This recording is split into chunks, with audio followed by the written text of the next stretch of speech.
Donc, sans plus tarder, je vous présente M. Maxime Grimard de GeoMap.js Amérique.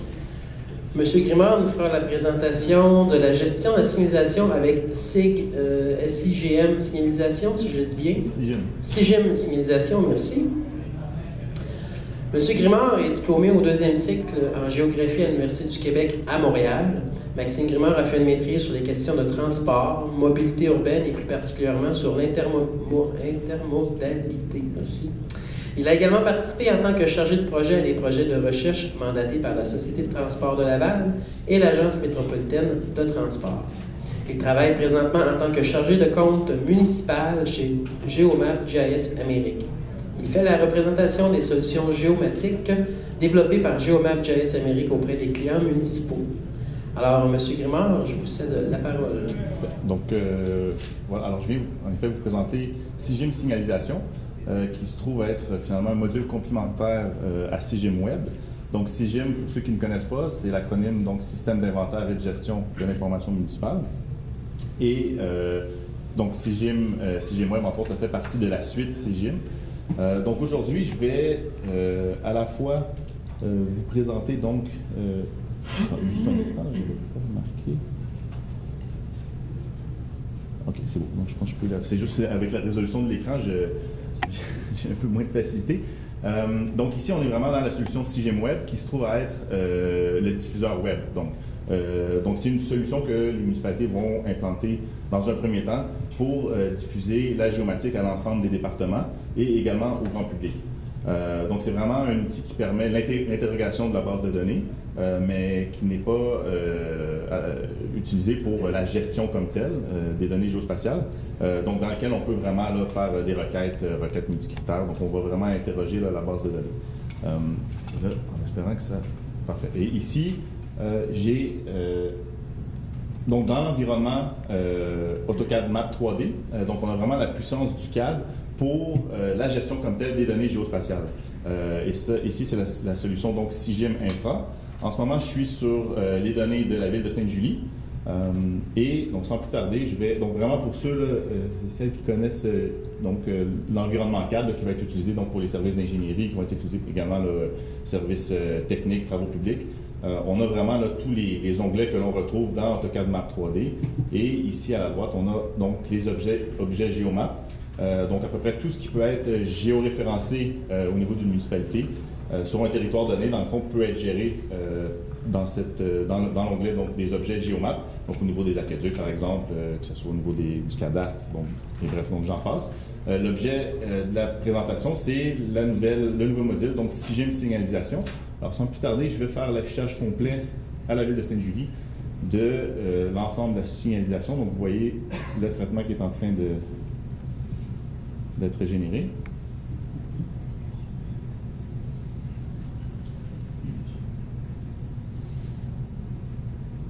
Une connexion un peu moins rapide.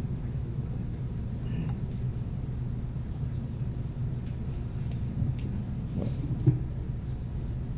Et là, où sont mes couches? Attendez un peu.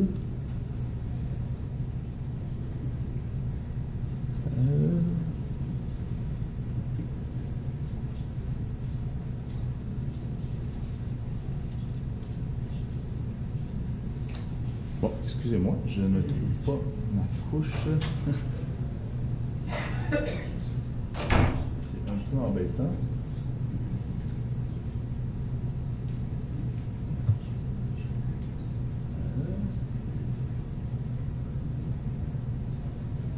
Ah, ok, bon, parfait. Bon, la voilà, super. Ok. Je vais me déplacer à une intersection en particulier pour vraiment aller voir là, genre, ici, je vais juste régénérer que la signalisation apparaisse.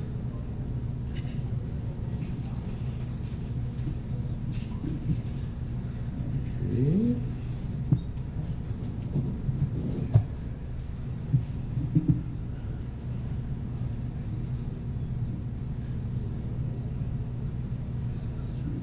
Une petite mauvaise résolution à ce niveau-là, mais bon, bref, l'ensemble des panneaux, là, disons, à l'intersection donnée, se trouve ici. Et peut-être juste pour faire une petite aparté, dans le fond, il y a trois entités, trois concepts là, que l'on doit prendre en considération. Dans un premier temps, on a les panneaux en tant que tels, qui sont une entité distincte. On a les groupes des panneaux et également la structure, donc le poteau sur lequel est installé les panneaux. Donc, je vais, par exemple, sélectionner ici un panneau. Alors, évidemment, on a la fiche d'attributs du panneau en question. Alors, son numéro d'identifiant qui le représente là, au sein de l'ensemble des panneaux de la ville de Sainte-Julie. La visibilité du panneau, donc c'est possible de rendre certains panneaux non visibles, donc visibles à des fins de représentation tout simplement. La position du panneau au sein du groupe de panneaux parmi lequel il fait partie. Et également la possibilité d'inverser donc le panneau. On sait que parfois, à une intersection donnée, sur un poteau, on peut avoir des panneaux qui font face nord et sur le même poteau, finalement, des panneaux qui vont faire face sud. Donc, la possibilité d'inverser le panneau. Et ici, toute la toponymie, donc au niveau des codes, par exemple, respecte ceux du MTQ. Donc, je peux aller voir ici, par exemple, les modèles de panneaux. Donc, on a vraiment tous les modèles de panneaux là, que l'on peut retrouver là, au sein du MTQ. Et la symbologie également là, est respectée. Donc, voilà pour ça. Je peux également sélectionner la structure du panneau. Donc, la structure, elle, également, a son numéro d'identifiant. Le type, également, de structure, donc de poteau. Pour ici, là, dans le cas présent, c'est un tuyau. Et la gestion, ensuite, des panneaux. Oh, pardon, attends, excusez-moi. Je suis allé un peu trop vite. Donc, au niveau de la gestion des panneaux, je peux avoir, là, en ce moment, je suis vraiment au niveau du groupe de panneaux. Donc, ce n'est pas un panneau individuel, c'est le groupe de panneaux sur le poteau. Et je peux changer son orientation. Là, je vais juste revérifier sur quel exactement je suis. Si je prends celui-ci, par exemple, donc vous voyez, il est à un angle de 0. Et donc, moi, j'aimerais, par exemple, qu'il soit aligné au niveau de la rue, ici. Donc, je vais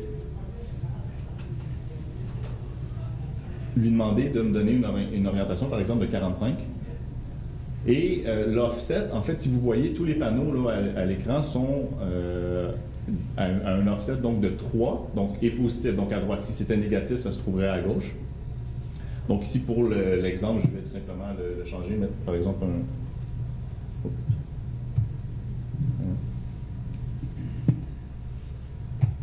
un offset positif de 6.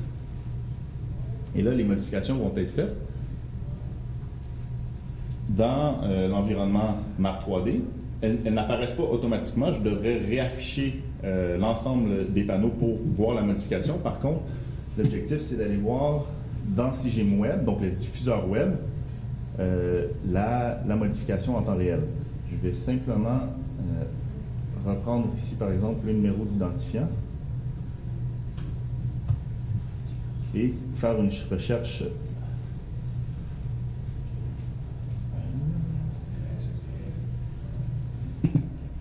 Vraiment une difficulté au niveau de la résolution. OK. Donc, une requête simple.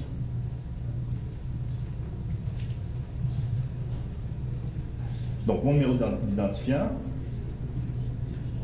Et là.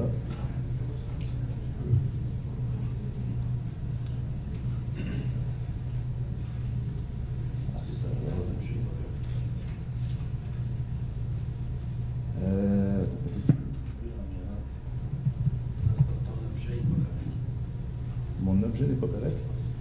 Ah! Merci. En effet, mon objet n'était pas correct, c'est SIGIM, donc signalisation. La colonne va être équivalent à l'identifiant, et c'est ici que je viens coller mon numéro d'identifiant. Alors, j'exécute la requête.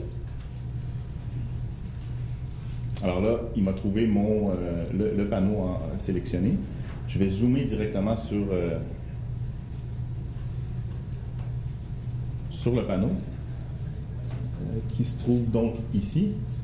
Et vous voyez donc que là, en temps réel, la modification a été effectuée au niveau donc, du changement précédemment fait dans Map 3D. Donc voilà pour ça. Pour ce qui est de la création d'un nouveau panneau, c'est relativement simple. Donc, je vais devoir sélectionner...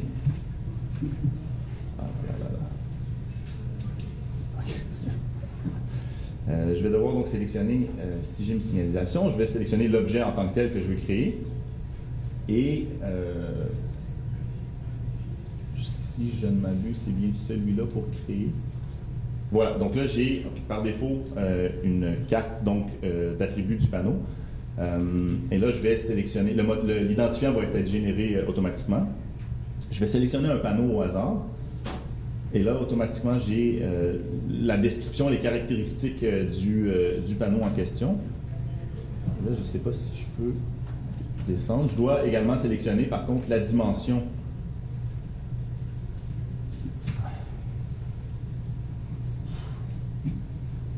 C'est vraiment un problème de résolution d'écran. Je n'avais pas prévu ça.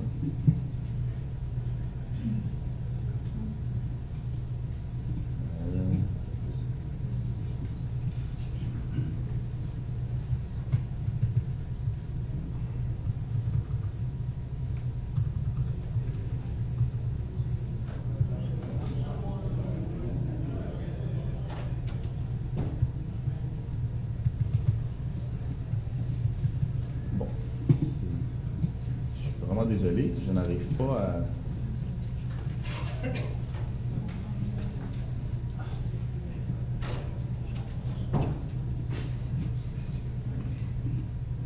à sélectionner la dimension. Bon, ça fait... c'est un peu désolant parce que là, je ne pourrais pas vous montrer finalement. Bon, bref, la création du panneau est là, une fois que j'ai sélectionné l'identifiant, la dimension du panneau, je vais aller l'insérer sur une rue, sur une artère. Je ne peux évidemment pas l'installer n'importe où sur la carte. Ça doit être absolument là, sur une artère comme telle. Donc voilà. Ça vient changer un peu la démo à ce niveau-là. Pour supprimer un panneau, c'est relativement simple également. Toujours en étant dans les objets panneaux, je vais sélectionner ici l'onglet supprimer, sélectionner le panneau que je veux supprimer et tout simplement le panneau va être supprimé à l'instant. Et là, c'est directement à l'écran. Donc voilà pour ça. Je pourrais là également montrer là, dans le diffuseur web que la modification a été encore une fois faite en temps réel.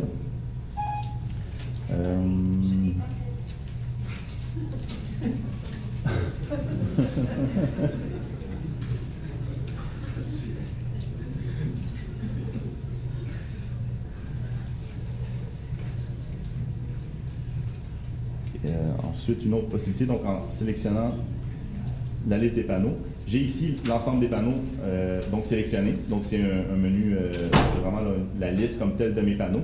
C'est possible d'exporter ces données. Là ici, c'est en CVS sur la machine virtuelle sur laquelle je travaille. Je n'ai pas d'office d'installer, donc par défaut, ça irait en Excel. Mais là, ça serait possible d'exporter donc finalement ces données-là. Ici, c'est automatiquement en CVS. Et j'aurais donc la possibilité d'ajouter donc un nouveau panneau. Alors, si je veux ajouter un nouveau panneau, est-ce que je vais être en mesure de le faire ici? Non, ce ne sera pas possible, encore une fois, en raison de la résolution à l'écran. Je ne sais pas si...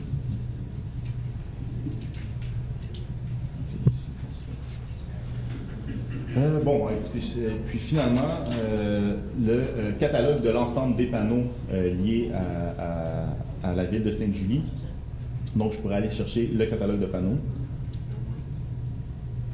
parcourir, et là, j'ai à l'écran l'ensemble des panneaux à la ville de Sainte-Julie. Ça sera encore une fois possible d'exporter ces données. Et j'aurai la possibilité de filtrer. Donc, avec 5 conditions possibles, donc pour vraiment aller chercher finalement un ensemble de panneaux désirés. Et ça serait possible directement par cette fonction d'ajouter un nouveau panneau. plutôt que de passer par la fonction précédente. Et là, à partir du moment où on connaît l'ensemble des différents critères au niveau de la création du panneau. Et j'aurai la possibilité également de modifier un panneau existant. Donc, si je veux sélectionner la fiche d'un panneau existant, donc là, j'ai toute l'information liée au panneau comme tel, et il y aurait une possibilité là, de venir modifier ces informations directement à travers le catalogue des panneaux. Voilà, alors écoutez, ça a vraiment écourté la présentation en raison de la résolution d'écran. Je vais juste voir si je ne suis pas en mesure de peut-être jouer un peu avec la résolution. En espérant que...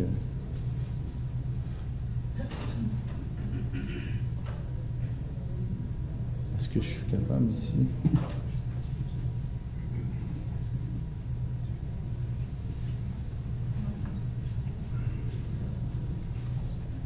Donc, si je voulais...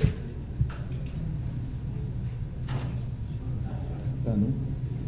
Créer, je serais peut-être ici en... Ah, voilà, donc si je voulais créer un panneau, alors, je retourne, donc, sélection d'un panneau au hasard. Les caractéristiques du panneau comme tel apparaissent. Et là, je dois choisir la dimension du panneau. Et vous voyez, donc, ce que je disais tout à l'heure, je ne peux pas insérer le panneau n'importe où sur la carte. Je dois absolument venir sur un artère en particulier. Et là, mon panneau est automatiquement créé. Lorsque je crée mon panneau, automatiquement, j'ai les trois entités qui vont être créées. Donc, à la fois la structure, le poteau, également le groupe de panneaux et le panneau individuellement parlant. Et là, par défaut, le panneau se retrouve par-dessus ma structure. Donc, si je veux changer finalement au niveau de l'affichage, je vais lui appliquer par exemple un offset de 3.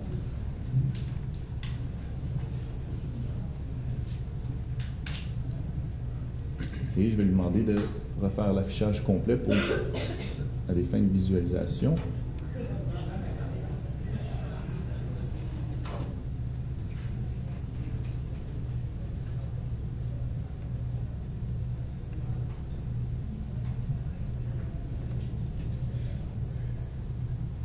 Oh, il semblerait que la modification n'a pas été faite.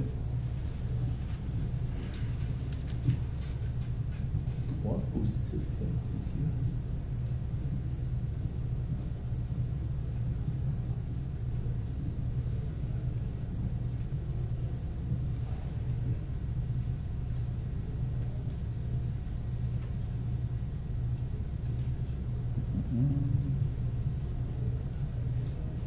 Bon, voilà, donc là, la modification a été faite. Alors, vous voyez, j'ai vraiment la structure indépendamment du panneau à l'écran et je pourrais aller vérifier si cette modification a été faite dans le diffuseur web, donc en refaisant la même requête.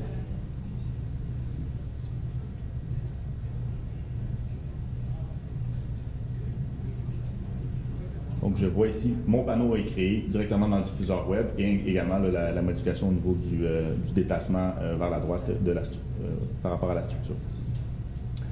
Donc, voilà. Alors, je crois que ça fait vraiment le tour de la solution. Je ne sais pas, est-ce qu'il y a des questions par rapport... Oui, s'il y a des questions, je vais vous donner le métro un instant. Moi, j'ai des demandes, des fois, qui viennent des travaux publics, qui aimeraient avoir un outil pour faire des plans de signalisation quand ils ont des interventions à faire. Ça, si je comprends bien, si je rajoute un panneau là-dedans, ça s'en va dans le diffuseur. C'est pas sur une couche temporaire ou c'est pas juste pour produire un plan.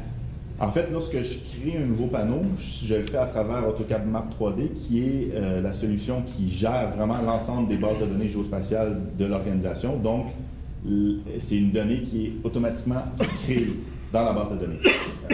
Donc, elle est à la fois représentée là, dans la solution Map 3D, donc qui va gérer les données, et dans le diffuseur web, où là, on peut vraiment aller faire les requêtes par rapport à ça peut être juste pour produire un plan temporaire, sans que ce soit affiché dans le diffuseur web. Là, ça, c'est une configuration à l'interne, mais oui, tout à fait, c'est ça, il n'y a aucun problème à ce niveau-là. Ça serait possible, vous voulez dire créer une couche simplement au niveau de la signalisation? Oui, une couche temporaire, juste le temps. Que eux autres, ce qu'ils veulent, c'est que ça apparaisse dans l'application pour pouvoir faire imprimer ça, puis après ça, on va donner ça au contremaître, tout ça, pour indiquer ce qui va installer la signalisation. Oui, tout à fait. Donc là, je veux dire, dans le Map 3D, vous avez l'ensemble de vos données. Et ensuite de ça, dans le diffuseur web, vous créez votre requête, vous créez votre couche, dans le fond. Donc, une fois que vous avez créé à l'écran la requête par rapport au... Je ne sais pas, moi, vous dites dans un secteur donné, vous voulez afficher tous les poteaux où il y a un stop dessus. Donc, cette information-là apparaît à l'écran. Et ce que vous avez à l'écran devient une couche en tant que telle que l'on ajoute... Un contremaître, mettons, aux travaux publics, qui voudrait, à partir de CIGIM Web, faire son plan d'intervention, il va le faire directement là-dedans pour faire un AutoCAD. Oui, tout à fait. Okay. Merci. Oui, bonjour. Bonjour. Question. Comment est-ce qu'on fait les ponts avec les travaux sur le terrain? Donc, une fois que vous avez créé les poteaux, les panneaux, comment est-ce qu'on sait qu'il a été véritablement accroché sur un poteau ou le poteau a été installé? À quel moment qu'on fait les liens là? Ben écoutez, c'est sûr que le recensement des poteaux, c'est normalement au niveau des travaux publics qui gèrent cette donnée-là. Donc, je veux dire, là, ça serait possible, par exemple, dans un cas où on veut un niveau de précision très élevé, de vraiment aller géoréférencer le poteau comme tel, prendre une photo, et tout ça peut être géré en attributs dans la fiche d'attributs, finalement. Donc ça, c'est la façon la plus précise, là, si on veut, de procéder, mais tout dépendamment de la base de données de l'organisation au niveau de la précision de ces données-là en termes de géoréférencement. C'est pas tout à fait ma question, je me suis mal exprimé par ça. Je viens de créer les panneaux ici, dans le logiciel. Qu'est-ce qui me dit qu'il faut aller les créer sur le terrain puis que ça a été fait? Il n'y a pas de connexion, il n'y a pas un processus de travail, il n'y a rien qui a été généré. Un workflow, vous voulez dire, à travers? Non, en effet, mais ça serait possible je veux dire, ça c'est du développement plus au niveau personnalisation. Donc ça, c'est quelque chose chez Geomap qui serait possible de mettre en place là, au niveau des développeurs. Par contre, là, c'est vraiment une solution à des fins de représentation. Pour validation comme telle, il faudrait voir comment l'organisation travaille et d'incorporer ce processus de travail à travers un module de vérification. Merci. On comprend qu'il y a quand même une bonne gestion des processus qui a l'air de ça. Oui. Au départ, on a la représentation, puis ensuite la gestion des bons de travail qui s'y rattachent. Oui, tout à fait. Est-ce qu'on a d'autres questions pour M. Grimard? Alors, merci beaucoup, M. Grimard. Merci. Et on vous invite à aller voir les gens de Geomap, de l'Amérique.